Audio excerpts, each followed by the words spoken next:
Iya itu Kak. Apa lah berubah jadi Rocky lah nama. Singkatan nama ceweknya Kak. Walah, nama ceweknya Mana Rocky. ada basi-basi. Kok anehnya nama ceweknya? Nah, alhamdulillah Taris join. Mana Dona ye? Dona belum bisa ye. Oh, Kak. Ya, siapa lagi Taris ya belum ya? Oke. Alpha Kak belum Kak. Nova juga belum, ya ampun kasihannya. Sampai blok 9 sama kakaknya. Cini. Nah, udah Kak hidupin ya. Udah bisa semua? Blok 9 sama kakak ya kami. Kak, kami blok 9 sama kakak lagi. Oke. Ya. Oke, Bismillah ya, makasih Kak. semoga tidak terjadi. Gak bakal Kak. Iya Kak, sampai skripsi gak baca Kak. Oh, baca sampai koas Kita ya, sampai bahkan ke nomor PPD. berpindah. Bukan TPD juga Kak. Iya. Insya Allah. Doain kakak panjang umur ya, biar kakak bisa terus sama kalian. Hihihi. Amin. Jangan ngomong kayak itu Kak, jangan nak pisah. Jadi Kak, kalau sama kakak terus lemah Kak. Nak buat Google Drive ini. Ya, boleh. Ya kakak ini ya, kakak usahain pokoknya. Oke. Kakak minta lah dengan Rara bisa lah. Iya. Dek, buka ini ya, soal ya yang kakak kirim ya. Kelihatan kan jawabannya hijau-hijau, kakak hijauin. Kelihatan nggak? Kelihatan nggak soal yang kakak kirim?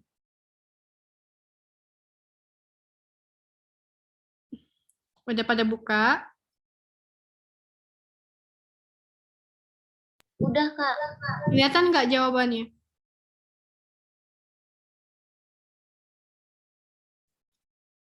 Itu nanti kalian buka di laptop ya, kalau mau lihat jawabannya ada kakak kasih highlight warna hijau ya. Oke deh. Kakak mulai ya. Bismillahirrahmanirrahim. Assalamualaikum warahmatullahi wabarakatuh. Jadi kakak mulai pembahasan soal MCQ. Ini soal MCQ yang bahan 2019, jadi masih terbaru ya. Kalian baca soal nomor 1. Coba baca Vicky soal nomor 1.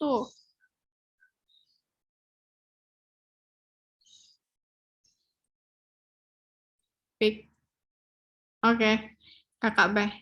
Komponen seluler darah yang berfungsi sebagai imunitas humoral dan memproduksi antibodi adalah, jadi kalian udah belajar ya di blok 7, sistem imun itu ada 2, ada sistem imun spesifik dan non-spesifik.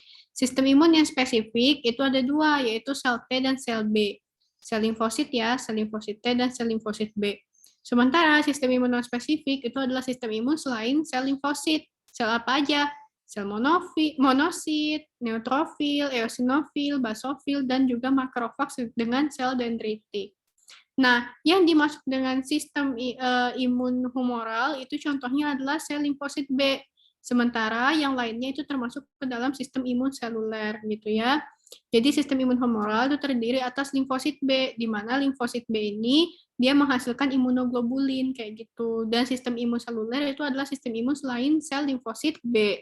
Jadi komponen sel darah yang berfungsi sebagai imunitas humoral adalah yang sel limfosit B. Jawabannya yang E ya.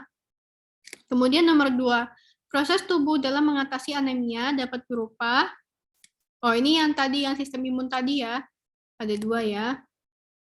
Proses tubuh dalam mengatasi anemia dapat berupa dengan cara meningkatkan eritropoietin. Apa itu eritropoietin? Jadi eritropoietin itu adalah proses pembentukan sel darah merah yang berasal dari ginjal gitu ya. Jadi pada saat terjadi anemia, tubuh itu akan menstimulasi pembentukan sel darah merah yang tinggi, atau sumsum tulangnya akan bekerja lebih kuat untuk menghasilkan sel darah merah baru. Selain sumsum tulang, organ-organ lainnya seperti ginjal juga akan memproduksi sel-sel darah merah. Kok bisa, Kak? Pakai apa? Karena di ginjal tidak ada sel hematopoietic stem cell, jadi dia menghasilkan sel darah merahnya menggunakan eritropoietin. Jadi pada orang dengan anemia, itu ginjalnya akan bekerja lebih kuat untuk memproduksi eritrosit menggunakan eritropoietin gitu ya. Jadi eritropoietin adalah proses pembentukan eritrosit baru yang berasal dari ginjal.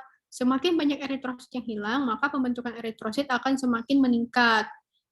Salah satunya adalah dengan pembentukan eritrosit yang berasal dari ginjal melalui proses eritropoietin. Penurunan kadar oksigen dan anemia itu dapat menstimulasi sel peritubular ginjal untuk menghasilkan eritropoietin, dan eritropoietin inilah yang akan menstimulasi proses eritropoiesis untuk menghasilkan sel eritrosit dan sel darah merah baru. Jadi, proses tubuh dalam mengatasi anemia dapat berupa, selain sumsum tulang yang memproduksi sel-sel darah merah baru yang lebih cepat, ginjalnya juga akan meningkatkan eritropoietin. Jadi, jawabannya adalah yang B, pembentukan eritropoietin meningkat untuk meningkatkan eritropoiesis gitu ya. Kak Sarah, Nah, ya, eh,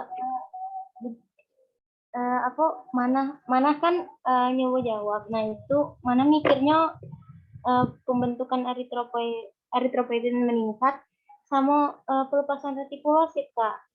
Yang Kak. Bisa enggak Kak? Oke. Tidak Kak?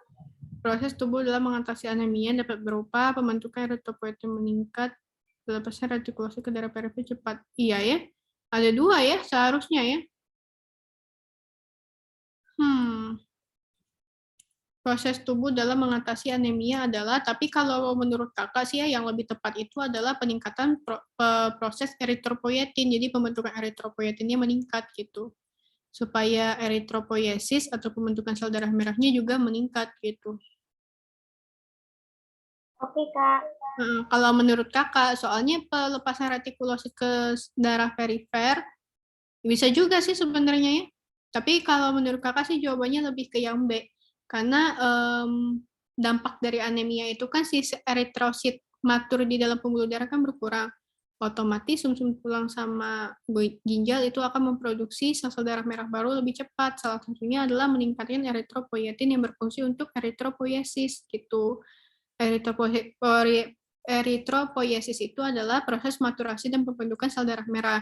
Ini yang dari bone marrow ya, atau yang dari sumsum tulang. Jadi dari sel hematopoiesis pluripoten, dia berkembang menjadi proeritroblast, dari proeritroblast menjadi eritroblast, dari eritroblast menjadi retikulosit. Retikulosit ini adalah bentuk imatur atau bentuk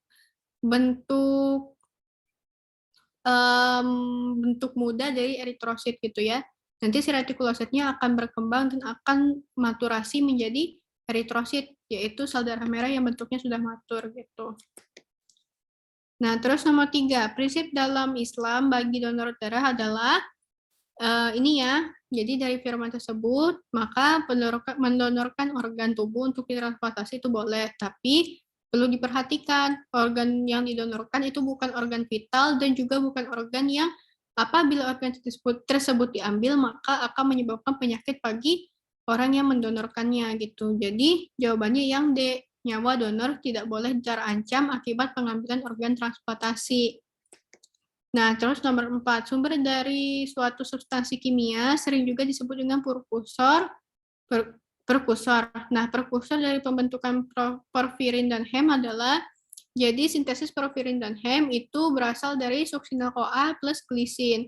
Maksudnya apa sih Kak sintesis porfirin dan hem? Jadi sintesis porfirin dan hem ini adalah sintesis hemoglobin utama di dalam sel darah merah. Jadi kan sebelum membentuk hemoglobin, di dalam sel darah merah ini si hemoglobinnya akan dibentuk dulu di dalam inti selnya. Nah, si hemoglobin yang dibentuk ini melalui proses yang namanya proses sintesis hem. Nah, proses sintesis hem ini dia menggunakan succinyl-CoA plus glisin untuk memulai sintesisnya gitu. Jadi prekursor dari pembentukan hem itu adalah succinyl-CoA plus glisin. Jadi jawabannya adalah yang A gitu ya. Kalau ada succinyl-glisin plus CoA, succinyl-CoA plus glisin, si succinyl-CoA plus glisin tadi itu akan disintesis untuk membentuk hemoglobin gitu. Nomor 5, untuk menjamin ketersediaannya di dalam tubuh, zat besi akan disimpan dalam tubuh. Organ tempat penyimpanan zat besi di dalam tubuh adalah, jadi nama organ yang berfungsi untuk menyimpan zat besi di dalam tubuh itu ada banyak ya. Zat besi yang disimpan di dalam sel itu kan namanya ferritin ya. Nah, zat besi yang disimpan di dalam sel itu dapat disimpan di sel-sel usus atau enterosit, di sel hepar, di RBC ya atau red blood cell dan juga di makrofag. Di sel usus atau di enterosit, besi itu akan disimpan dengan jumlah 1-2 mg. Sementara kalau di hepar itu dia akan disimpan sebanyak 1 gram. Kalau di dalam eritrosit dia akan disimpan sebanyak 1,5 sampai 2 gram. Dan kalau di makrofag itu cuma 600 gram. Jadi organ tempat penyimpanan besi terbanyak itu terdapat di hepar. Jadi jawabannya adalah yang B, hati gitu ya. Walaupun sebenarnya dia juga bisa disimpan di sumsum tulang, limpa. Tapi yang paling banyak menyimpan besi itu adalah di hepar gitu. Jadi sampai 1 gram ya. Kalau eritrosit kan bukan organ, eritrosit itu kan sel darah merah gitu. Jadi jawabannya kalau ditanya organ ya jawabannya adalah hati gitu. Kalau nggak ditanya organ, jawabannya eritrosit ya, Kak? Iya, kalau dijawabnya sel darah yang berfungsi untuk menyimpan zat besi yang paling banyak adalah ya eritrosit berarti jawabannya. Kalau ditanyanya sel darah. Karena yang di sini ditanyanya organ kan berarti jawabannya hepar. Oke. Paham ya, Don? Paham, Kak. Oke deh. Fungsi intrinsic faktor dalam penyerapan B12 adalah yang jadi dalam penyerapan vitamin B12, kalian udah kakak ajarin ya pas pertemuan kemarin, vitamin B12 itu akan diserap oleh usus melalui sintesis dulu sebelumnya. Jadi si vitamin B12 yang kita makan itu akan berikatan dengan yang namanya faktor intrinsik. Nah, faktor intrinsik ini dia dihasilkan oleh lambung, kayak gitu. Apabila si vitamin B12-nya berikatan dengan faktor intrinsik, si vitamin B12 tadi akan lebih mudah untuk diserap oleh usus. Itulah kenapa orang yang sudah gastrektomi atau yang sudah melakukan pengangkatan lambung akan lebih mudah kena anemia defisiensi megaloblastik atau anemia defisiensi vitamin B12. Kenapa? Karena vitamin B12-nya tidak mampu untuk berikatan dengan faktor intrinsik yang dihasilkan oleh lambung, sehingga si vitamin B12-nya tidak dapat diserap oleh usus, kayak gitu. Nah, setelah si vitamin B12 ini berikatan dengan faktor intrinsik, si vitamin B12 tadi akan diserap oleh usus. Nah, jadi fungsi faktor intrinsik dalam penyerapan vitamin B12 adalah yang sebagai reseptor penyerapan vitamin B12, gitu ya. Nih ya. Ininya bagannya vitamin B12 bertemu dengan faktor intrinsik yang dihasilkan oleh lambung. Faktor intrinsik D plus cobalamin itu akan berikatan dengan reseptor di ileum atau reseptor di usus ya. Kemudian barulah vitamin B12-nya diserap kayak gitu. Jadi jawabannya yang A. Kemudian nomor 7, setelah 120 hari eritrosit tua akan dihancurkan. Pemecahan hemoglobin ini akan menghasilkan, nah kayak yang udah kakak bilang ya, kakak udah jelasin kemarin di pertemuan yang pembahasan materi MCQ. Jadi, hemoglobin itu kan dia terdiri atas hem dan globin. Apabila sel darah merah dipecah, otomatis hemoglobin di dalam sel darah merah juga ikutan dipecahkan. Hem yang bentuk hem dan globin ini akan membentuk bilirubin gitu. Jadi hem itu akan disintesis di dalam hepar untuk membentuk bilirubin gitu. Bilirubin ini adalah suatu cairan berwarna kuning yang berfungsi untuk proses penyerapan lemak di dalam tubuh gitu. Nah, bilirubin inilah yang apabila si sel darah merahnya banyak dihancurkan, otomatis kadar hem di dalam darahnya meningkat, otomatis bilirubin yang dihasilkan juga akan meningkat gitu. Jadi apabila setelah hemoglobin dihancurkan, pemecahan hemoglobin akan menghasilkan yang namanya bilirubin gitu ya. Paham nggak sampai sini?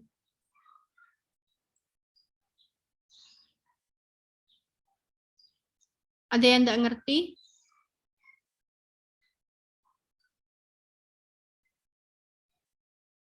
Kak, kalau hem tadi jadi ini jadi bilirubin Kak?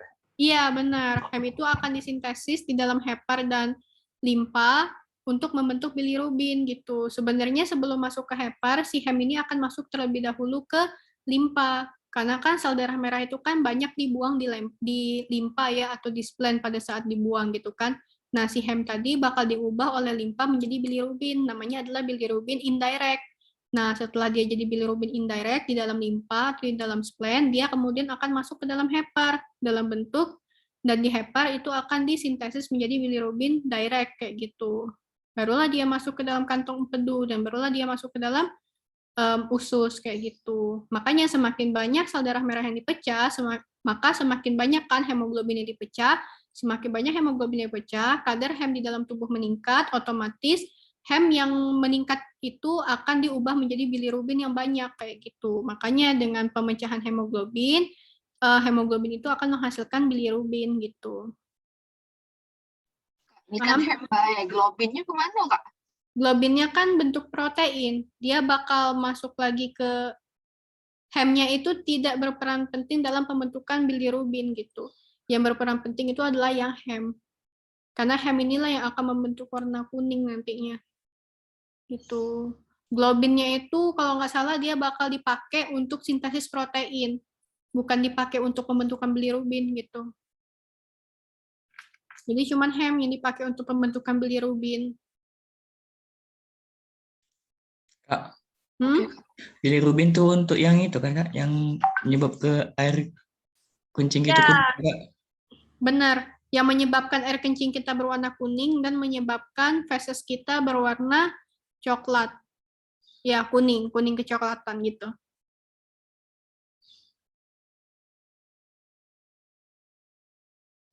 Kak, ingat-ingat ya, kayak globin tuh agak diproses lagi. Terus kalau misalnya dimasuki ke misalnya FN-nya ke yang ke ferritin, disimpan ke dalam tubuh jadi ferritin, terus disimpan jadi psikonya tahu udah inget lagi jadi sesuatu. Itu pokoknya diulang kan Kak, agak bisa Iya, itu bakal di apa ya, di recycle cek, nah bakal didaur ulang cek itu.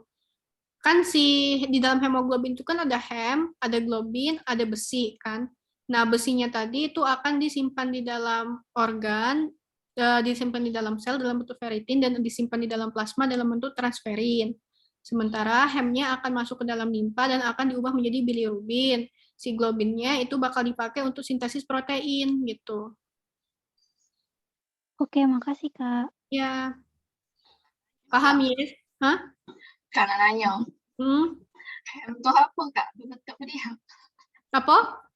Hem tuh apa dia Kak? Berbentuk apa dia tuh? Hemoglobin. Bro, tidak hemnya baik Kak, bukan globin. Apa jadi sih kok itu? Iya, hem itu kan, jadi kan di dalam hemoglobin itu kan ada 4 hem dengan 4 globin kan. 4 hem itu masing-masing hem itu akan mengikat satu besi. Ingat nggak yang kakak jelasin di skenario C kemarin? Mana ya?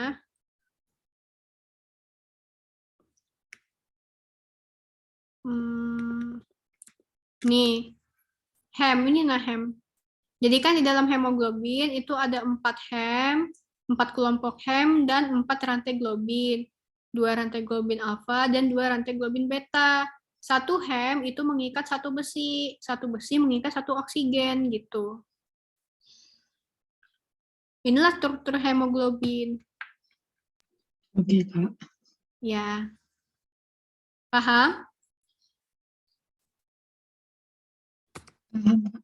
Oke deh, kakak lanjut ya, nomor 8. Pada struktur kimia asam folat mengandung salah satu asam, namanya adalah asam glutamat ya.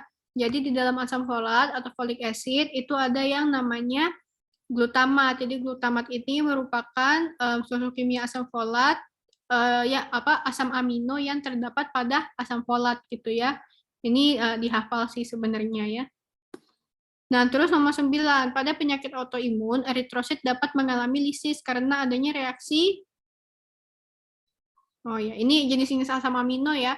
Sebenarnya kalian sudah hafal ya yang kemarin ya, kalau DNA kan AGCT, AGCU ya, kalau RNA kan AGCT gitu ya. Nah, nomor 9, penyakit autoimun, eritrosit yang mengalami lisis dikarenakan adanya reaksi pada contohnya adalah pada anemia hemolitik autoimun ya. Nah, si eritrositnya atau sel darah merahnya itu kenapa kok bisa pecah? Karena adanya reaksi namanya adalah ADCC. ADCC itu adalah antibody dependent cellular cytotoxicity.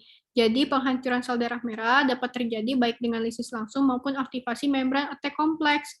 Nah, aktivasi membran attack kompleks atau oleh sitotoksisitas yang dimediasi oleh antibodi ADCC. Jadi kalau misalnya ada sel yang bersifat sitotoksik atau yang disebut juga dengan ADCC, si sel yang sitotoksik tadi ini akan menyebabkan si sel darah merah itu menjadi pecah kayak gitu. Nih, si ADCC sel akan berikatan dengan sel darah merah Dan setelah dia berikatan, si sel sitotoksik tadi, namanya aja sel toksik ya, artinya selnya fungsinya adalah untuk merusak gitu. Si sel ADCC tadi akan merusak si sel darah merahnya, makanya sel darah merahnya menjadi lisis. Itu disebut juga dengan reaksi ADCC atau antibody dependent cellular cytotoxicity gitu. Paham ya sampai sini? Kak, Heeh. beda glutamin dan glutamat apa, Kak? Glutamin, glutamat. Rasanya sama dah, iya, sama be rasanya deh. Jadi nomor 9 itu glutamin apa glutamat, Kak, tepatnya, Kak? Nomor 9. Kok nomor 9, nomor 8 ya? Oh iya, Iya, 8. glutamat. Beda-beda berarti. Kalau glutamat itu ini ya, glutamic acid. Glutamat itu dia yang ionnya negatif. Kalau glutamin itu dia jenis asam amino yang bersifat polar. Kalau nggak salah ya. Aspartat, glutamat gitu kan ya. Glutamat ini dia ionnya bersifat negatif. Kalau yang asam amino yang bersifat polar itu glutamin gitu. Sebenarnya agak susah ini ya, kakak pun benci sebenarnya dengan pelajaran ini. I hate this.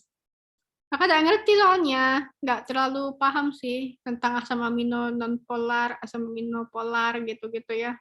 Terus fungsinya di dalam tubuh itu sangat ribet. Tapi kalau nggak salah ya, seingat kakak, glutamat dengan glutamin tuh kalau dari sini sih beda ya. Gitu. Jadi jawabannya glutamat. Karena di dalam asam folat itu ada struktur glutamatnya. Jadi yang D jawabannya. Kenapa Vicky tadi ya? Apa Madon? Apa Aidil? Ada jawaban yang beda ya? Belum tahu, Kak. Oke. Kalau dari kakak sih glutamat sih. Nanti kalian cari-cari lagi ya kalau kalian nemu ya yang tentang kimia-kimianya.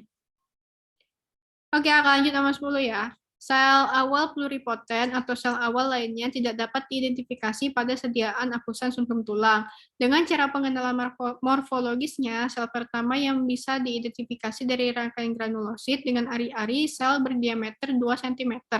Nukleus bulat dengan warna pucat yang berasal dari eukromatin. Dijumpai adanya bercak tipis dari sitoplasma berwarna biru pucat dan granula-granula halus yang tidak tampak. Kalian harus sebenarnya ya harus hafal sih ya semua morfologi sel-sel, baik sel darah putih, sel darah merah maupun yang platelet gitu ya. Nah, jadi dia ini bilang ada kata kuncinya tuh. Warnanya pucat dan berasal dari eukromatin. Nah, ini adalah jenis sel mieloblast ya, jenis sel seri mieloid gitu ya, yang berasal dari sel mieloblast gitu. Sel mieloblast atau sel awal yang membentuk sistem imun non-spesifik eutrofil, neutrofil, sama basofil, itu dia berbentuk oval, nukleusnya ya, terus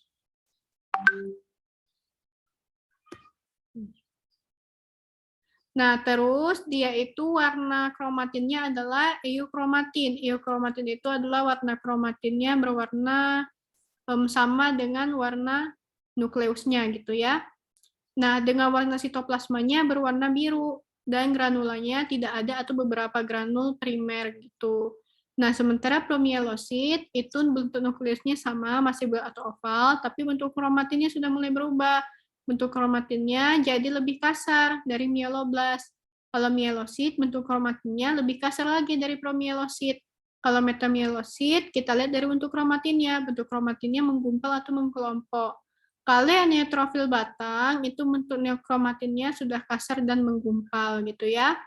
Nah, bedanya metamielosit dengan neutrofil batang itu adalah kalau neutrofil batang namanya aja neutrofil batang, berarti nukleusnya berbentuk batang. Jadi kalau kalian di soal nanti ditemukan sel dengan nukleus berbentuk batang, kalian tidak usah mikir-mikir lagi, berarti jawabannya adalah neutrofil batang ya. Sementara kalau yang lainnya kayak mieloblast itu kan sel awal. Jadi warna kromatinnya itu tuh masih sangat halus, atau yang disebut juga dengan eukromatin. Jadi jawaban untuk nomor 10 itu adalah yang E ya, mieloblast. Karena ada kata kuncinya tuh, eukromatin. Paham nggak kalian sampai sini? Paham ya? Kakak lanjut ke nomor 11.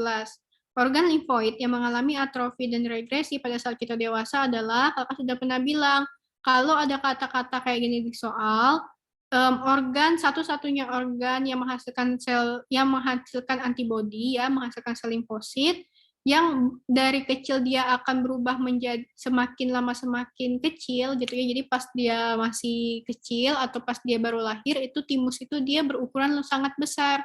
Semakin lama, semakin kita dewasa, timusnya akan semakin kecil. Semakin kita tua, timusnya akan semakin hilang gitu. Nah, organ limfoid yang mengalami atrofi atau yang mengalami pengecilan seiring dengan berjalannya waktu itu adalah timus. Satu-satunya organ limfoid yang bisa mengecil dan menghilang itu cuman timus gitu ya. Jadi jawabannya adalah yang D.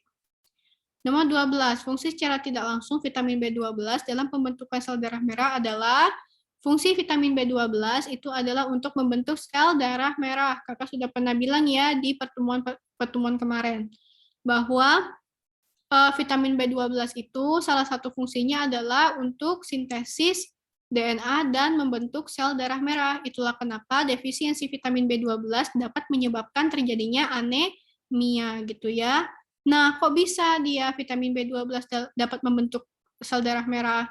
Fungsinya gimana caranya? Ini kan fungsi secara tidak langsung vitamin B12 dalam pembentukan sel darah merah. Jadi, vitamin B12 itu fungsinya adalah sebagai koenzim. Dia berperan pada hematopoiesis, yaitu kobalamin berperan secara tidak langsung pada pembentukan sel-sel darah melalui aktivasi koenzim asam folat. Gitu. Jadi, jawabannya adalah yang E. Dengan cara mengaktifasi koenzim asam folat, si vitamin B12 bisa menghasilkan sel darah merah. Gitu ya. Nomor 13, berikut ini yang merupakan syarat diperbolehkannya transfusi darah dalam Islam adalah, ada di Al-Quran ya, Quran Surah Al-Baqarah ayat 173, bahwa jawabannya adalah donor darah hukumnya boleh apabila manfaatnya lebih besar daripada maslahatnya. Itu boleh, begitupun jika mudaratnya lebih besar daripada manfaatnya itu haram. Dan donor darah hanya bisa dilakukan sesama non-muslim apabila dalam keadaan darurat atau dibutuhkan. Mungkin maksudnya ini sesama muslim kayaknya pas sama non-muslim. Nah, ini jawabannya berarti adalah dalam keadaan darurat ya, karena hanya diperbolehkan dalam keadaan darurat. Berarti jawabannya yang C. Nomor 14, bila terjadi infeksi yang disebabkan oleh cacing, maka kadar yang meningkat adalah, masih ingat dah yang kakak pelajari di blok 7. Kalau limfosit meningkat, berarti yang terjadi adalah infeksi virus. Kalau leukositnya meningkat, berarti infeksi bakteri. Kalau eosinofilnya meningkat, berarti infeksi parasit atau cacing atau alergi ya. Masih ingat nggak yang kakak bilang? Udah lupa. Oke, ingetin lagi ya. Kalau eosinofilnya meningkat, itu terjadi akibat infeksi cacing. Kalau limfosit meningkat, itu terjadi akibat infeksi virus. Kalau leukosit yang meningkat, itu terjadi akibat infeksi bakteri. Di soal, dia bilang, bila terjadi infeksi yang disebabkan oleh cacing, maka kadar apa yang meningkat? Berarti yang meningkat adalah kadar eosinofil. Berarti jawabannya adalah yang C. Nah, ini ya, eosinofilia merupakan gambaran sentral dari respon penjamut terhadap infeksi cacing. Tahap larva cacing parasit dibunuh secara in vitro oleh eosinofil dengan adanya antibodi atau komplement spesifik ya. Ini nih. Jadi dengan adanya si cacingnya, Trichuris trichuria ya, dia akan dibunuh oleh eosinofil. Ada preparat histologi nomor 15 ya sekarang. Ada yang mau nanya enggak yang tadi?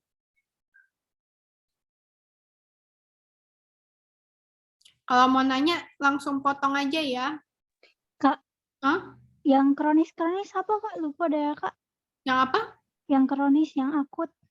Oh iya ya, kalau akut itu yang meningkat itu leukositnya. Kalau yang kronik itu yang meningkat itu limfosit atau monositnya. Oke, makasih Kak. Ya. Udah? Ada yang mau ditanya lagi? Nggak ada ya, kakak lanjut ya. Pada preparat histologis yang berwarna dengan pewarnaan WNG, apa sih? Ini kakak juga nggak ngerti ya WNG ini apa. Ditemukan sel darah merah yang lebih besar dari biasanya. Sitoplasmanya berwarna kebiruan dan mengalami peningkatan jumlahnya yang mengindikasikan adanya kehilangan darah atau anemia. Bisa tidak kalian jawab? Ingat deh yang kakak bilang, pada saat terjadi anemia, sel-sel darah merah baru itu akan banyak dihasilkan. Sel darah merah baru itu adalah sel darah merah yang imatur. Sel darah merah imatur, apa itu sel darah merah imatur? Yaitu retikulosit. Jadi semakin banyak retikulosit, itu mengindikasikan adanya anemia. Retikulosit itu dia memiliki sitoplasma yang berwarna kebiruan. Gitu. Jadi jawabannya adalah retikulosit ya. Tanpa kalian paham tentang bentuk-bentuk sel pun, kalian sudah bisa menebak jawabannya. Karena yang pertama ada kata kunci nih, dia anemia dan mengalami peningkatan jumlahnya pada saat kehilangan darah atau anemia. Apa yang meningkat pada saat kehilangan darah atau anemia? Sel-sel darah merah yang imatur. Apa itu sel darah merah imatur? Retikulosit, kayak gitu ya. Jadi kalian sudah bisa jawab nih sebenarnya tanpa menghafal bentuk-bentukan dari retikulosit. Ada yang mau ditanya? Nggak ada. Oke. Kakak Kak. lanjut ya. Jadi itu dialami karena pendarahan ya, Kak? Iya, Nomor 16. Berikut ini yang merupakan fungsi dari nodus limfatik adalah, nodus limfatik itu adalah yang berbentuk seperti ini ya. Bentuknya kayak korteks di renal ya. Kayak apa sih? Kayak bentuk-bentuk korteks renal gitu ya. Nah, nodus limfa ini dia merupakan komponen dari sistem limfatik yang berfungsi untuk melawan partikel atau benda-benda asing kayak gitu. Jadi di dalam nodus limfatik atau di dalam kelenjar limfonodus ini dia berisi sel-sel darah putih, sel limfosit T dan sel limfosit B gitu ya. Nah, nodus limfa ini dia berfungsi sebagai filter dengan jaringan konektif retikuler dan limfosit yang mengumpulkan dan menghancurkan bakteri dan virus. Jadi fungsi dari nodus limfatik adalah untuk menghancurkan mikroorganisme dan debris. Jawabannya adalah yang B. Terus nomor 17, bagian darah yang bersifat fagosit, berinti satu dan berbentuk kepal kuda atau ginjal adalah, nah kalian harus ingat yang ini ya, setidaknya yang kalian harus hafalin adalah yang ini, yang kakak bikin ini ya. Eritrosit itu dia berbentuk bikonkav. Dia tidak ada nukleus di dalamnya dan diameternya kurang lebih 7-8 mikrometer dengan warnanya pink salmon gitu ya. Sementara leukosit kalian harus hafal setidaknya 5 ini. Neutrofil itu memiliki nukleus yang multilobus atau artinya lobus-lobusnya banyak, tidak hanya 2 tapi bisa 3 lobus gitu ya. Dan warna granulnya itu warna granul sitoplasmanya tidak mencolok dan diameternya kurang lebih 12-14 mikrometer. Kalau eosinofil namanya aja udah eosinofil. Eosinofil itu artinya dia berwarna merah. Jadi kalau kalian ketemu soal dengan soalnya itu ada tulisan warna granul sitoplasma merah, berarti jawabannya adalah eosinofil. Karena satu-satunya sel darah putih yang berwarna merah itu cuma eosinofil. Dan nukleusnya adalah bilobus atau lobusnya cuma 2 gitu ya. Kemudian basofil, namanya aja udah baso, berarti dia berwarna biru. Jadi kalau kalian nanti ketemu soal warna granulnya berwarna biru atau ungu, berarti kalian jawablah basofil. Nukleusnya bilobus atau cuma 2 lobus ya. Limfosit itu nukleusnya cuma 1. Dan tidak ada lobus ya, sama monosit juga, monosit nukleusnya cuma 1 dan tidak ada lobus. Itulah yang membedakan antara sel agranulosit dengan yang granulosit. Selain dia memiliki granul, eosinofil, neutrofil, basofil, eosinofil, neutrofil, basofil ini memiliki lobus, sementara yang sel agranulosit yang tidak memiliki granul ini tidak memiliki lobus inti selnya. Nah, kalian lihat di soal, bagian darah yang bersifat fagosit berinti 1 dan berbentuk kepal kuda atau ginjal. Berinti 1 artinya tidak berlobus dan dia berbentuk kepal kuda atau ginjal. Kalian tinggal ingat nih, limfosit bentuk nukleusnya bulat. Monosit bentuk nukleusnya seperti ginjal ya atau berbentuk kepal kuda gitu ya. Kepal kuda itu maksudnya berbentuk seperti telapak kaki kuda seperti sepatu kuda gitu ya. Ini kan bentuknya kayak sepatu kuda ya. Jadi jawabannya adalah yang monosit kayak gitu ya. Sementara kalau platelen dia itu fragmen sitoplasma yang berbentuk cakram dengan warna ungu tua. Ingat ya, kalian harus ingat setidaknya 5, 6, 7, setidaknya 7 ini kalian harus ingat ya. Ada yang mau ditanya?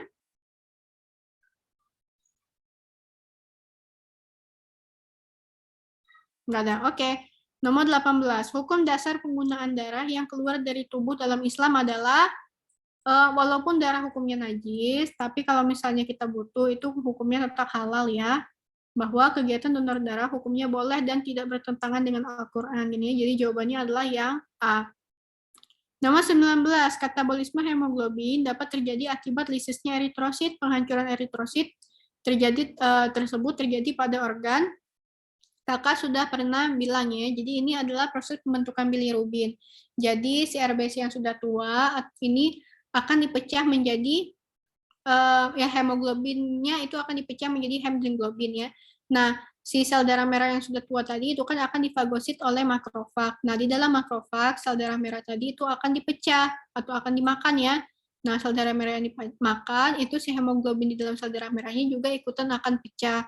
Sel-sel darah si hemoglobin yang pecah ini kemudian dia akan memasukkan si hem tadi ke organ limpa dan juga ke hati. Di limpa dia akan menjadi bilirubin indirect, di hati dia akan menjadi bilirubin direct. Nah, di hati setelah disintesis menjadi bilirubin direct, kemudian dia akan masuk ke dalam kantung empedu. Setelah masuk ke dalam kantung empedu, si bilirubin tadi itu akan dikeluarkan ke usus. Di usus, si bilirubin tadi itu akan memberikan warna kuning pada urin dan memberikan warna kekuningan pada feses ya atau kotoran gitu. Nah, jadi katabolisme hemoglobin dapat terjadi akibat lisisnya eritrosit. Nah, penghancuran eritrosit itu ada di namanya adalah organ reticuloendothelial system. Organ tersebut itu adalah hepar dan limpa gitu ya. Jadi pemecahan sel eritrosit atau sel darah merah itu terjadi pada organ limpa atau spleen dan hepar. Jadi jawabannya adalah yang B. Nomor 20, pewarisan sifat yang diturunkan pada penyakit hemofilia, yaitu jika seseorang wanita carrier menikah dengan seorang laki-laki normal, maka kemungkinan mereka memperoleh anak dengan resiko, yaitu hemofilia merupakan salah satu penyakit X-linked resesif. Kayak udah pernah kakak jelasin ya, X-linked resesif artinya dia butuh 2 gen X yang sakit supaya dia bisa sakit gitu ya. Contohnya pada soal ini ya, dia ini seorang wanita carrier menikah dengan seorang laki-laki normal nih. Otomatis kalau dia punya anak perempuan 25% itu akan 50%-nya carrier, 50%-nya sehat. Kalau dia punya anak laki-laki, 50% anaknya sakit dan 50% anaknya sehat. Kenapa kok anak laki-laki selalu sakit? Kalau ibunya carrier, karena anak laki-laki itu mendapatkan satu kromosom X dari ibunya. Jadi kalau ada kromosom X-nya rusak di ibunya, otomatis akan diturunkan ke anak laki-lakinya. Nah, jadi kemungkinan mereka memperoleh anak dengan resiko adalah 50% anak perempuannya normal dan 50%-nya lagi anak perempuannya carrier gitu ya. Udah pernah kakak jelasin ya ini ya pas blok kapan gitu ya. Nomor 21, akibat faktor lingkungan eksternal maupun internal eritrosit dapat terjadi lisis dini eritrosit yang mencetuskan terjadinya anemia. Anemia hemolitik pada talasemia akan menyebabkan, kakak udah pernah jelasin ya, kakak udah sering banget jelasin nih, sel darah merah yang bentuknya jelek itu akan dihancurkan oleh tubuh, akan dihancurkan di dalam limpa dan akan dihancurkan di dalam hepar. Organ eritrosit yang dihancurkan tadi itu akan membentuk bilirubin unconjugated atau indirect di dalam limpa dan bilirubin conjugated yang ada di dalam hepar. Nah, bilirubin tadi kemudian akan masuk ke dalam kantong empedu. Kalau sel eritrosit yang dipecahkan semakin banyak, otomatis pembentukan bilirubin unconjugated atau bilirubin indirect di dalam limpa itu akan semakin meningkat. Semakin meningkatnya bilirubin indirect di dalam limpa, otomatis bilirubin direct yang dihasilkan oleh hepar juga akan semakin banyak. Itulah kenapa pada anemia yang disebabkan oleh hemolitik, itu bilirubinnya akan semakin tinggi, baik bilirubin indirect maupun bilirubin direct. Makanya orang dengan anemia hemolitik bisa berwarna kuning tubuhnya gitu, karena bilirubinnya sangat banyak. Jadi nomor 21 itu adalah yang C. Sekarang nomor 22.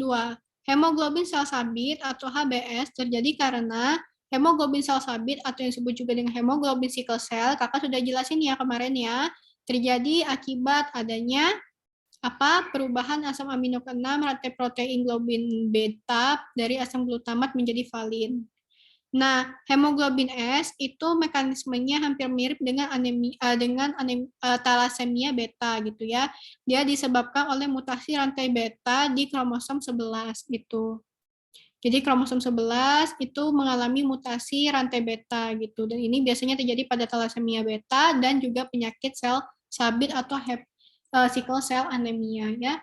Tahu ya, sickle cell anemia, kakak sudah jelasin kemarin, sickle cell anemia adalah hemoglobinnya berbentuk seperti bulan sabit gitu ya. Nih, hemoglobinnya. Jadi jawabannya adalah yang C. Kemudian nomor 23, berikut ini urutan proses yang benar pada sistem limfatik, yaitu ini ya, kalian ikutin aja nih tanda panahnya. Jadi dari arteri atau arteriol, si cairan limfa ini dia akan masuk ke dalam kapiler limfa. Selain cairan limfa, yang masuk ke dalam kapiler limfa itu adalah cairan-cairan yang berasal dari ruang intersel atau ruang interstitial. Setelah masuk ke kapiler limfa, dia akan masuk ke dalam pembuluh limfa. Setelah masuk ke dalam pembuluh limfa, kemudian dia akan keluar menuju ke venul. Dari venul, kemudian dia masuk ke dalam vena besar. Berarti jawabannya adalah yang C, ya. Kemudian nomor 24, pada preparat tapusan darah tepi dijumpai sel-sel yang berbentuk bulat. Tampak inti selnya terdiri dari 2 lobus. Ingat yang kakak bilang, kalau dia lobus, kalau dia lobus, ya? Pelan-pelan aja, Kak. Oh ya, oke. Ingat ya, jadi kan tadi kakak sudah bilang, kalau sel... Ada yang belum ngerti tidak kalian yang tadi? Kecepatan nih. Ada yang belum ngerti nggak yang tadi yang kakak jelasin?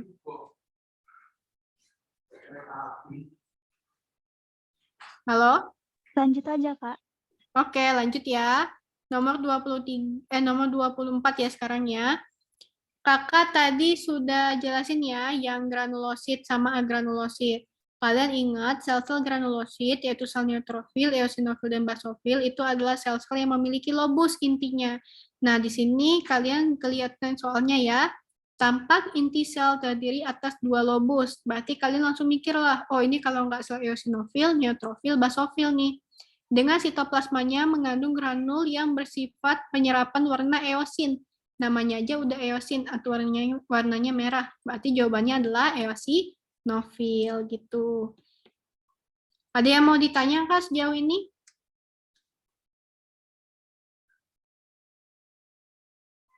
Ada yang mau ditanya?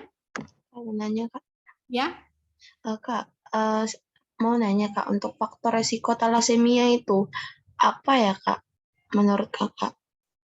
Itu tuh itu masuk yang kayak mutasi itu atau yang misalnya kayak faktor resiko terjadi talasemia itu bakalan mengkomplikasi ke fraktur tulang atau yang kayak gitu Kak? Atau Bukan, faktor resikonya itu dalam bentuk yang faktor resiko talasemia itu ya faktor genetik, misalnya ada riwayat keluarganya menderita talasemia sebelumnya kayak gitu. Soalnya tadi waktu OSCE Wima ditanyain itu. Iya, ada riwayat, ada faktor resiko talasemia itu adalah adanya riwayat keluarga mengalami talasemia juga sebelumnya gitu. Faktor keturunan sama faktor genetik kan Kak? Iya.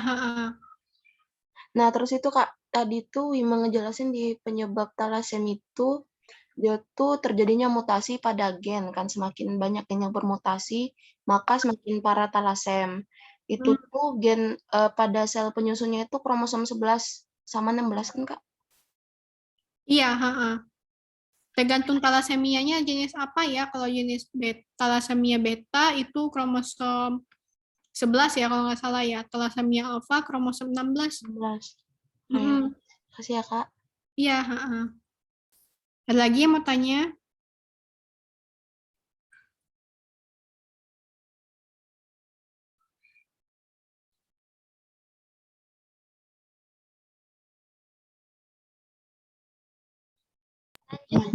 Lanjut Kak.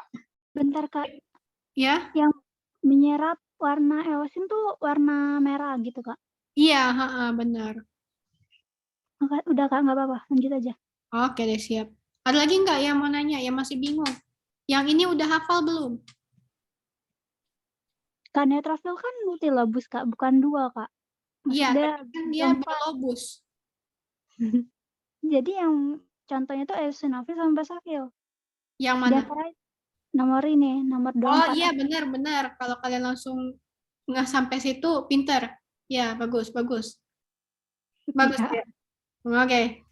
Mana Ada lagi? Kak, Ya? Kak, Ya? neutrofil itu berarti lebih dari 2 lobus Kak? Iya, benar. Oh iya. Ya. Ada mana lagi? kata yang kata Dayak tadi Kak? Ngapa? Yang kata Dayak tadi Cak Mano Kak. Nah ya kan gini, sel leukosit itu kan ada 2 nih, ada yang granul, ada yang agranul. Kalian nih kalau misalnya dapat soal ya kalian langsung aja nih hafalin ya sebenarnya ya.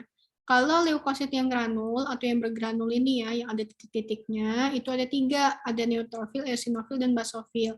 Sel yang granulosit atau yang eosinofil, neutrofil, sama basofil itu memiliki lobus intinya. Jadi kalau kalian nanti dapat soal, didapatkan sel dengan inti sel terdapat lobus kayak gitu. Nah, berarti kalian langsung ingat lah, oh kalau nggak neutrofil, eosinofil, basofil jawabannya gitu. Kalau inti selnya itu multilobus, berarti jawabannya adalah neutrofil. Kalau inti selnya bilobus, berarti ada 2, antara eosinofil sama basofil. Tinggal kalian lihat, sitoplasmanya berwarna apa. Kalau granul sitoplasmanya berwarna merah, itu berarti eosinofil. Kalau sitoplasma granulnya berwarna biru atau ungu, berarti dia jawabannya adalah basofil. Oh iya Kak, paham. Oke. Kalau merah tadi EOSI, kalau biru keunguan dia apa Basofil. Kak bahasanya? Ya. Kalau limfosit, inti selnya berbentuk bulat. Kalau monosit, inti selnya berbentuk seperti sepatu kuda. Atau berbentuk U, atau berbentuk seperti ginjal gitu ya. Paham sampai sini? Paham Kak. Paham ya? Oke, kakak lanjut ya. Nomor 25. Sel-sel yang terdapat di dalam sumsum tulang dan bersifat sebagai hematopoietik sel serta memproduksi trombosit adalah sel yang berfungsi untuk menghasilkan trombosit itu adalah sel megakarioblast. Jadi jawabannya adalah yang C ya. Kenapa kok nggak megakariosit atau promegakariosit gitu ya? Ya, megakariosit ini juga sel yang membentuk platelet atau trombosit ya. Tapi dia bukan merupakan sel hematopoietik gitu. Jadi yang paling imaturnya bentuknya adalah yang megakarioblast gitu. Jadi jawabannya adalah yang C. Terus nomor 26.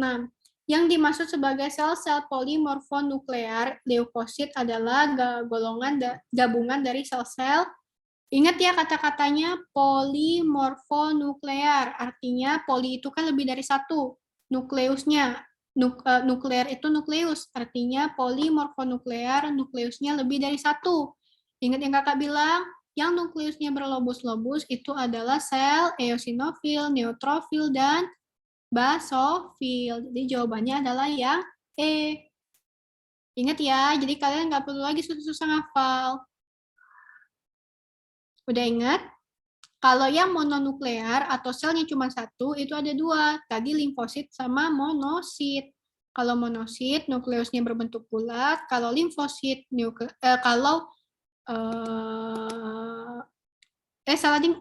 nukleusnya berbentuk bulat. Kalau monosit, nukleusnya berbentuk seperti sepatu kuda ya, atau berbentuk U, atau berbentuk ginjal gitu. Nah, ada lagi nih nomor 27. Coba kalian jawab ya. Kalian jawab ya. Nomor 27. Tampak selnya terdiri atas 2 segmen. Apa berarti jawabannya? Jangan lihat dulu deh jawabannya. Berarti apa nih jawabannya? Ya, kalau nggak basofil, eosinofil ya. Bener nggak? Terus, dia menyerap warna yang bersifat basa. Jadi dia granulnya berwarna ungu atau biru tua. Berarti jawabannya apa? Basofil lah. Nah, pintar. Kalian semua pintar. Kalau asamnya itu eosinofil Kak. Ya, benar. Oke, jadi jawabannya adalah yang A ya, basofil. Nah, kemudian nomor 28. Pada umur dewasa, sumsum tulang yang paling berperan pada proses hematopoiesis adalah tulang. Jadi, ternyata sel pembentukan sel darah dari sumsum tulang atau hematopoiesis ya, itu pada saat kita kecil. Aduh, dulu ya. Oke, lanjut.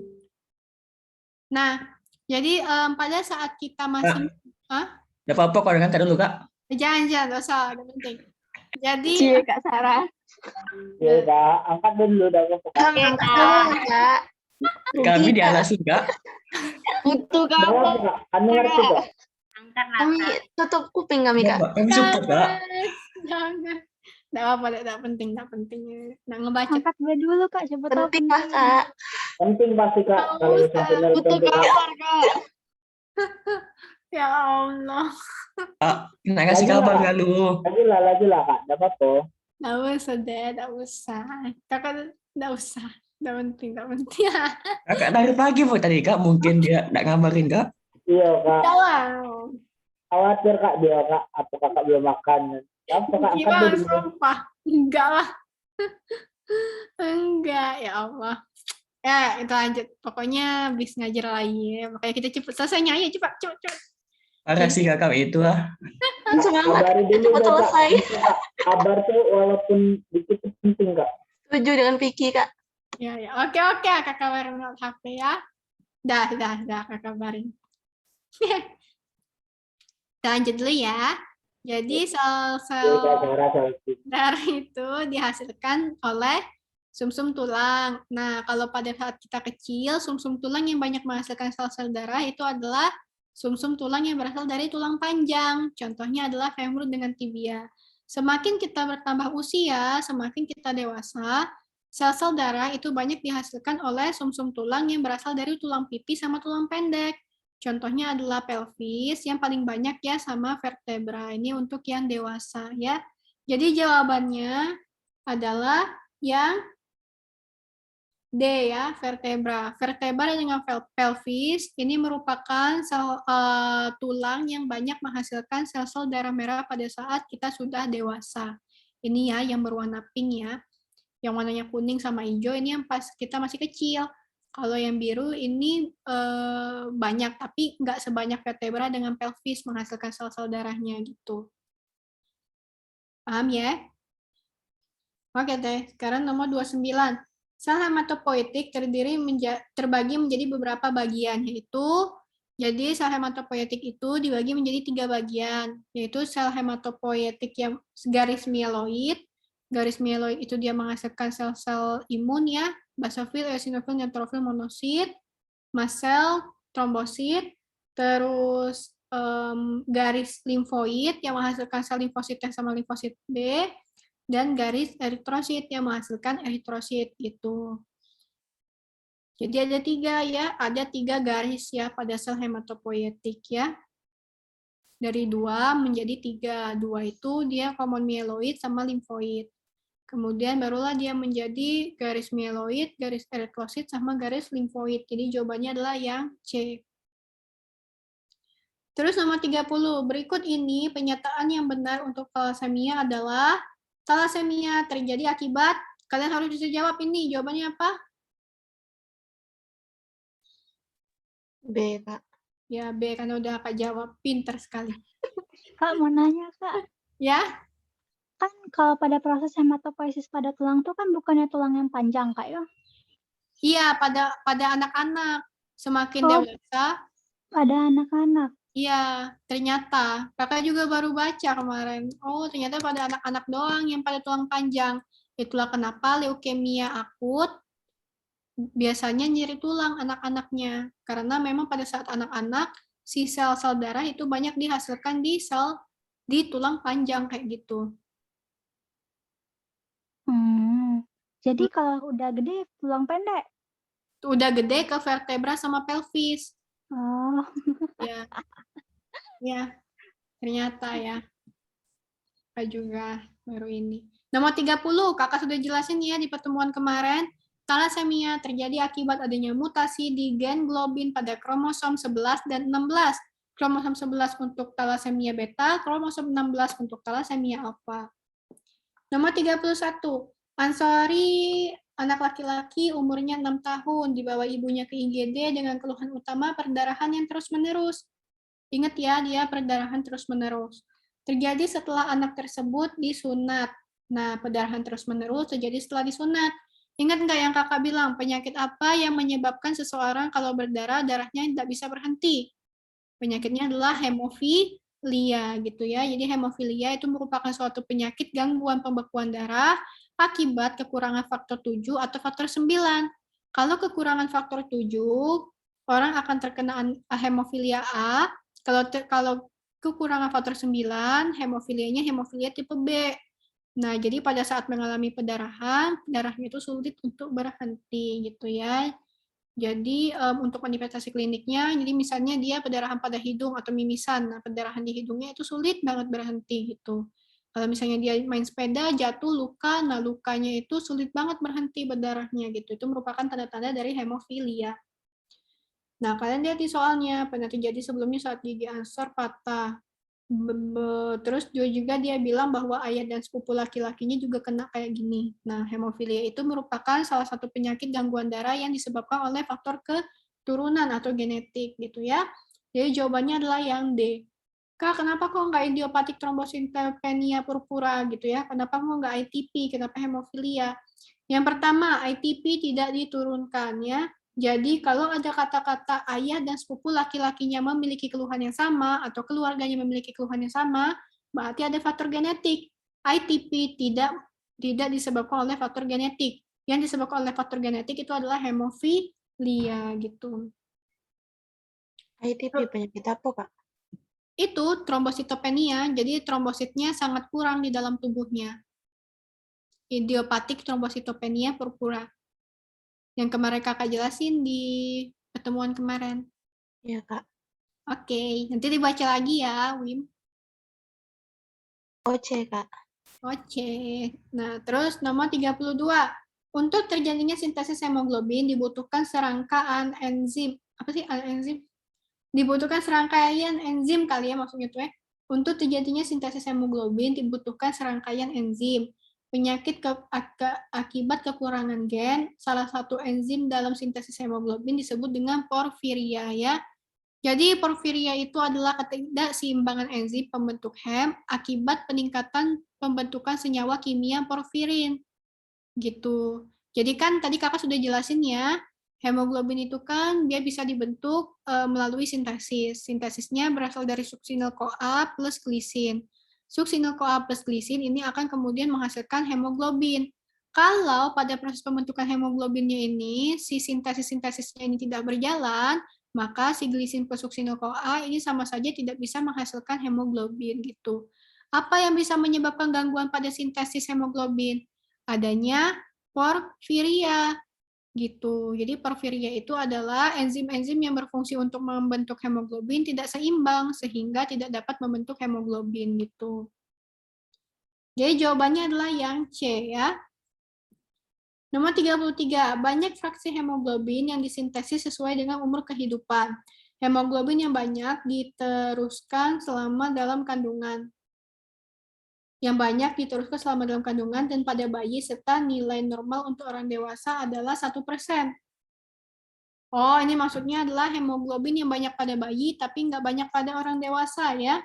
Jadi hemoglobin kakak sudah jelasin kemarin ya, hemoglobin itu ada 3, ada hemoglobin F, ada 2 ya, hemoglobin F sama hemoglobin A.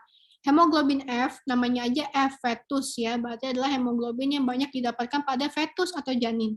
Hemoglobin A adalah hemoglobin A, adult, berarti hemoglobin yang banyak ditemukan pada orang dewasa.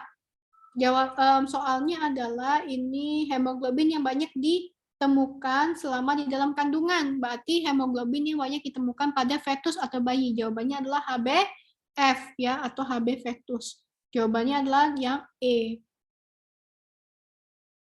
Nah, terus paham nggak kalian ini? Kalau HbA2, Kak? HbA2 ini dia juga banyak ditemukan pada orang dewasa, tapi nilainya tidak sebanyak HbA.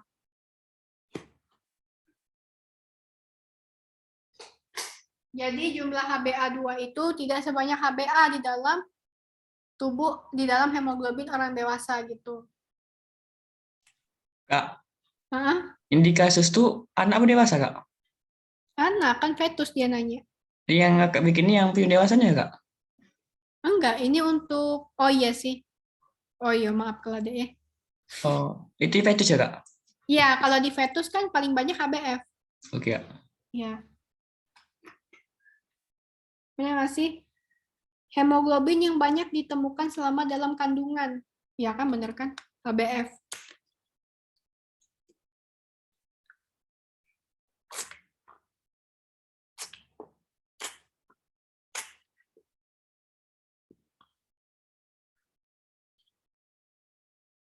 Oke deh, lanjut ya. Nggak ada, Kakak minum bentar ya, Kakak haus.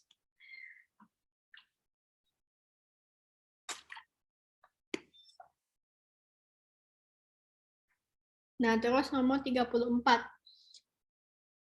Berikut ini yang benar mengenai limfadenopati adalah, Kakak sudah pernah jelasin. Apa bedanya limfadenitis, limfadenopati, sama limfoma? Coba jelasin. Manda, coba jelasin.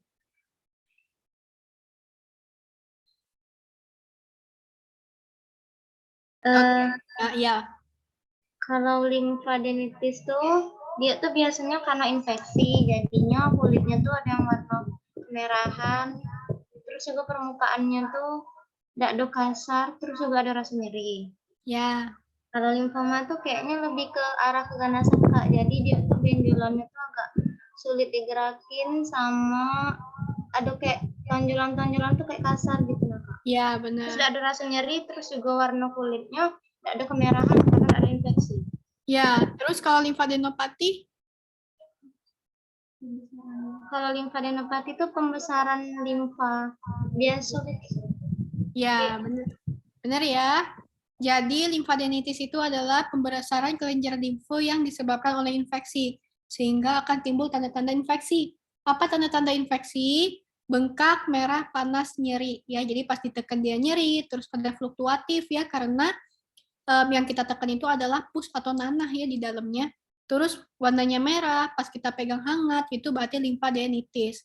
Limfadenopati itu adalah pembesaran kelenjar getah bening apapun penyebabnya, baik penyebabnya oleh infeksi maupun penyebabnya oleh keganasan gitu ya. Jadi limfadenopati itu merupakan istilah yang digunakan untuk pembesaran kelenjar getah bening atau pembesaran kelenjar limfe ya. Limfoma itu adalah keganasan atau kanker atau tumor yang berasal dari kelenjar getah bening.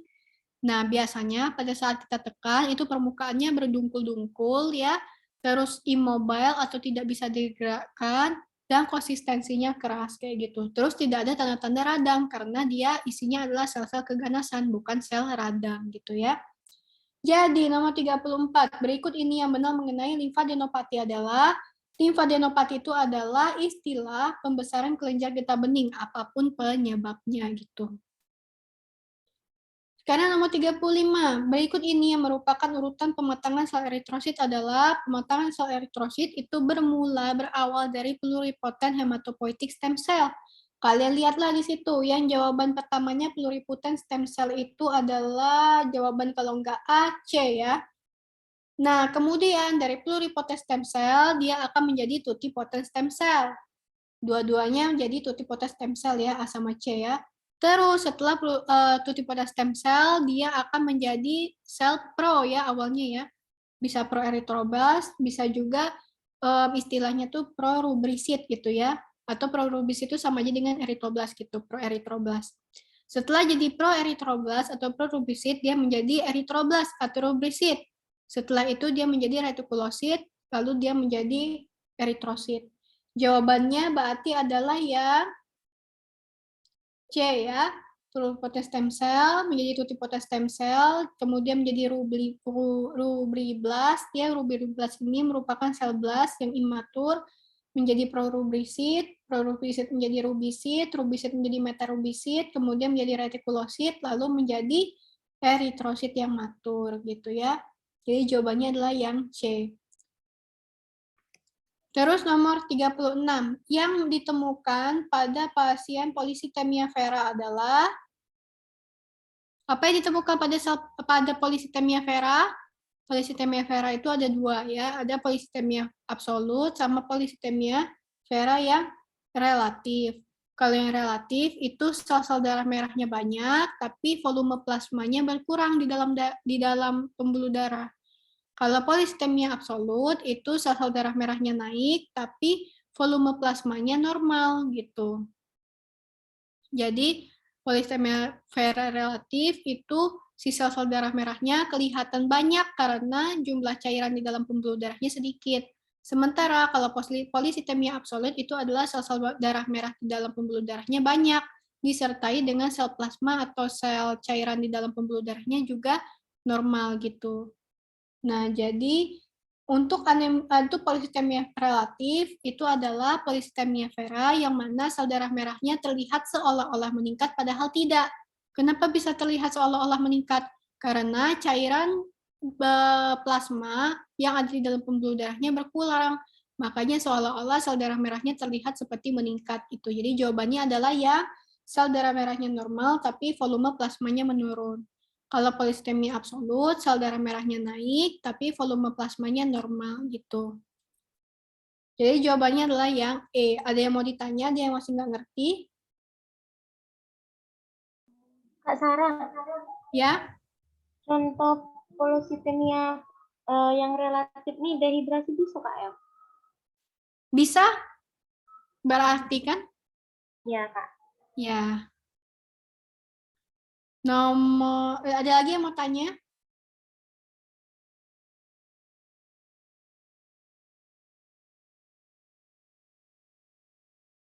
Enggak ada ya. Oke, nomor 37. Penyakit supresi produksi eritrosit atau penyakit yang menyebabkan produksi eritrosit berkurang dan dapat menimbulkan anemia.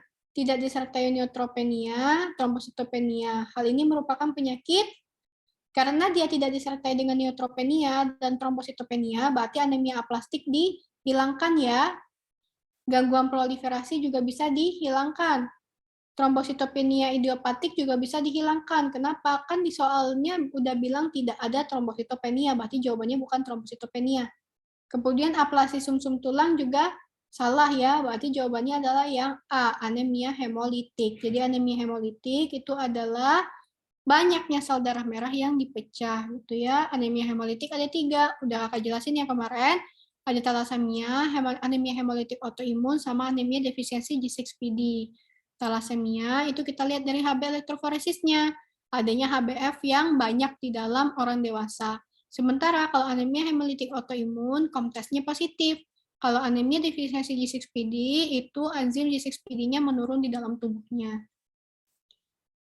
Kemudian nomor 38, hormon yang berfungsi untuk membantu mempercepat produksi trombosit adalah trombopoietin. Hormon yang berfungsi untuk menghasilkan eritrosit adalah eritropoietin, sementara hormon yang berfungsi untuk menghasilkan trombosit adalah trombopoietin. Sesuai ya namanya ya, trombosit dari trombopoietin. Jadi jawabannya adalah yang A. Ulang Kak. Enzim yang berfungsi untuk menghasilkan eritrosit adalah eritropoietin. Kan dari kakak jelasin kan di awal kan? Sementara hormon yang berfungsi untuk menghasilkan trombosit adalah trombopoietin. Trombopoietin ini sama-sama dihasilkan oleh ginjal ya.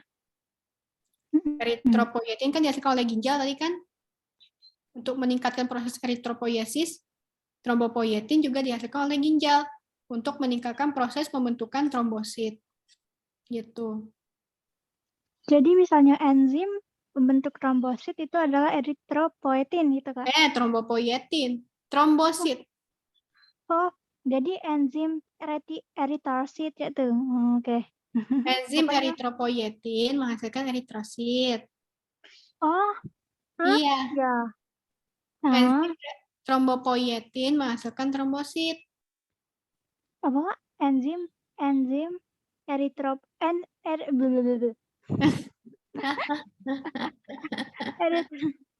Jadi enzim eritropoietin akan menghasilkan eritrosit. Ya, Hormon trombopoietin akan menghasilkan trombosit. ya, Ya, oke. ya lah. Makasih, Kak. Iya. Oke. Kita lanjut ya. Nomor 39. Berikut ini yang merupakan fungsi utama dari trombosit adalah untuk membekukan darah ya. Kalian semua sudah belajar dari SMA, bahkan dari SMP ya. Yang berfungsi untuk membekukan darah atau menghambat perdarahan atau memperbaiki pembuluh darah yang pecah itu adalah trombosit ya. Selain faktor-faktor pembekuan darah. Faktor pembekuan darah ada dua, ada faktor intrinsik sama faktor ekstrinsik gitu ya. Tapi yang paling penting, yang utamanya atau yang disebut juga dengan faktor hemostasis primer itu adalah trombosit. Nanti yang sekundernya barulah timbul si fibrin-fibrin ini yang berfungsi untuk sebagai lem ya. Yang berfungsi sebagai lem untuk mencegah supaya si plateletnya, si pembuluh darah yang terbuka tadi jadi rekat kembali gitu. Jadi jawaban nomor 39, fungsi utama dari trombosit adalah untuk membekukan darah atau untuk mencegah terjadinya perdarahan, untuk koagulasi darah gitu ya.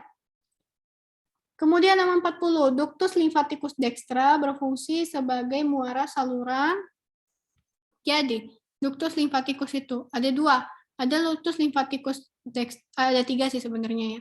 Ductus lymphaticus dextra, ductus lymphaticus dextra ya sama ductus thoracicus. Ductus lymphaticus dextra ini yang warna biru ya. Dia mengalirkan limfa ke bagian ekstremitas atas sebelah kanan ya. Selain ke dada, ke kepala, dia juga mengalirkan ke tangan kanan. Sementara ductus thoracicus dia menghantarkan sistem limfatik ke bagian tubuh lain, kecuali ke tangan kanan gitu ya. Jadi ductus lymphaticus dextra berfungsi sebagai muara saluran ekstremitas superior dextra ya, ini yang berwarna biru ya. Ke kepala, leher, bagian aksila ya, tangan kanan sama ke bagian dada sebelah kanan ya. Terus nomor 41. Jenis hemoglobin yang normalnya terdapat pada darah orang dewasa adalah, apa jawabannya? Hemoglobin apa yang ada pada orang dewasa, HbA atau HbF? A, Kak. Ya, HbA. HbA, Kak. jadi kalian udah ngerti semua ya. Oke, Kak. HbA2 sama Hb ya. Nomor 42, jumlah white blood cell kurang dari 4.000. Berarti disebut dengan, ya kalau sel leukositnya itu kurang dari 4.000, berarti namanya adalah leukopenia ya. Penia itu artinya rendah, sitosis artinya tinggi. Leukopenia artinya leukositnya rendah, kurang dari 4.000. Trombositopenia artinya trombositnya rendah. Terus kalau trombositosis artinya trombositnya tinggi. Leukositosis artinya leukositnya tinggi. Limfositosis artinya limfositnya tinggi. Limfopenia artinya limfositnya rendah gitu ya. Jadi kalau jumlah leukosit kurang dari 4.000 itu kan rendah ya, berarti namanya adalah leukopenia gitu. Azan ya, Dek. Nah, kita istirahat dulu lah ya, mungkin ya 15 menit ya untuk sholat ya. Oke, Kak. Oke. Ya, Kakak stop sharing dulu ya.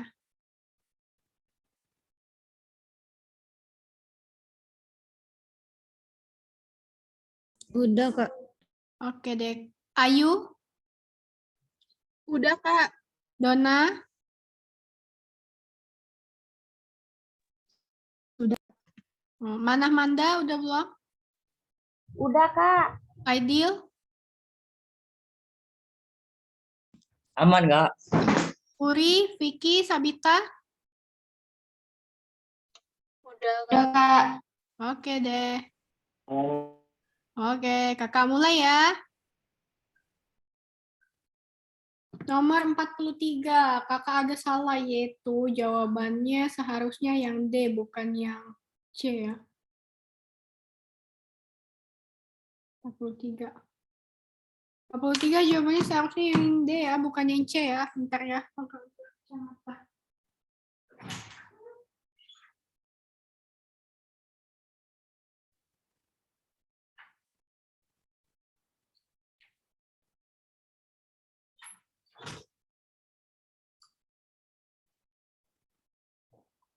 Oke deh. Jadi dari nomor 43 ya. Ductus thoracicus menerima aliran limfe dari, kakak sudah bilang tadi ya, ductus limfatikus ada dua, ada ductus limfatikus kanan, ductus thoracicus. Ductus limfatikus kanan itu memberikan aliran limfe ke bagian ekstremitas kanan, kepala sebelah kanan, ketiak sebelah kanan, sampai ke dada sebelah kanan. Sementara ductus thoracicus itu memberikan aliran limfe ke daerah lain, yaitu pada bagian sisi tubuh sebelah kiri. Jadi jawabannya seharusnya adalah yang D, yaitu semua sisi tubuh sebelah kiri ya. Mulai dari trunkus jugularis sinistra, trunkus subclavia sinistra, trunkus bronchomediastinal sinistra, pokoknya yang sinistra-sinistra ya, atau yang sebelah kiri-kiri semua. Kalau yang ditanyanya ductus limfatikus kanan, jawabannya adalah yang ekstremitas kanan, kepala sebelah kanan, cervical sebelah kanan, sama dada sebelah kanan. Jadi jawabannya seharusnya yang D ya, bukan yang C ya. Ganti ya. Nomor 43, Kak. Ya, D ya jawabannya ya, seharusnya ya. Nanti kakak kirim ke kalian ya jawaban yang benar ya. Oke, Kak. D nih seharusnya ya. Oke deh. Terus nomor 44. Berikut ini yang merupakan etiologi gangguan hemostasis pada anak yang bersifat herediter adalah, jadi gangguan hemostasis pada anak atau gangguan pembekuan darah pada anak itu ada 3. Bisa hemofilia A, bisa hemofilia B, bisa juga defisiensi faktor von Willebrand ya, atau disebut juga dengan von Willebrand disease. Nah, siapa ini? Nah, hemofilia itu dibagi menjadi 2, ada hemofilia A sama hemofilia B. Hemofilia A defisiensi faktor 7, yang B-nya yang faktor 9. Nah, kalau di soal tidak ada jawaban hemofilia, berarti jawaban satu-satunya adalah penyakit von Willebrand.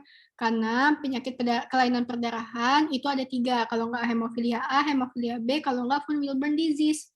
Di sini hemofilia nggak ada kan jawabannya, berarti pilih yang C, yaitu penyakit von Willebrand disease. Terus nomor 45. Berikut ini yang merupakan gambaran klinis dari idiopatik trombositopenia purpura adalah, jadi idiopatik trombositopenia purpura atau yang disebut juga dengan ITP itu adalah kelainan darah berupa trombosit yang sangat rendah, yaitu kurang dari 20.000, yang ditandai dengan adanya tanda-tanda perdarahan.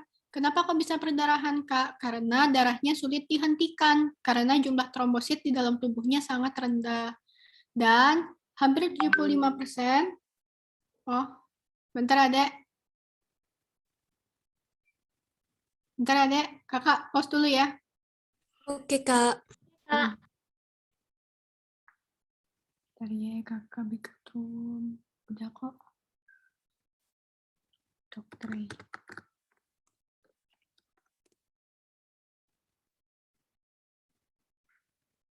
Tadi kakak jawab soal nomor berapa?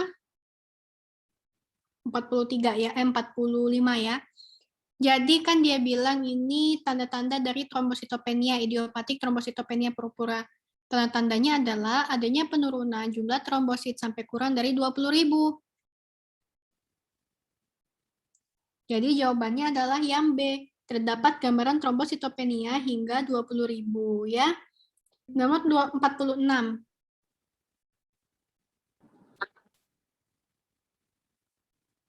Halo? 45, Kak. Enggak, ya nomor 46 sekarang. Mm-mm. Halo, ini siapa ye? Genom bimbel psikoknya ye?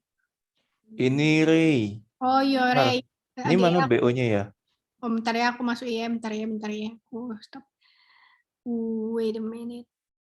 Reynaldi assign genom. Mekanisme yang terjadi dalam pembuluh darah kita saat perdarahan adalah segera mengaktifkan proses koagulasi. Nah, atau yang dikenal juga dengan istilah kaskade pembekuan darah. Di dalam kaskade ini, proses yang mengaktifkan protrombin menjadi trombin adalah kerjasama antara enzim trombokinase dengan ion kalsium. Yo, ngapa, Rey? Wah, enggak dulu deh.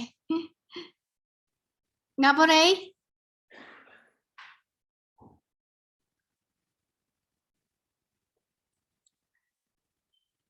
Rey? Weh, Ya, apa? Aku masuk ya. Udah iya. aku masuk i. Ini di main room kan?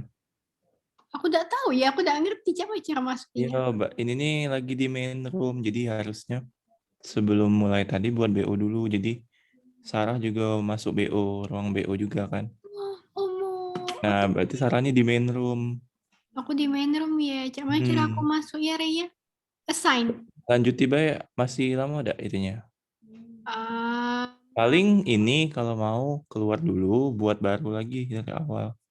Kalau udah keberatan sih. Buat dari walah. awal.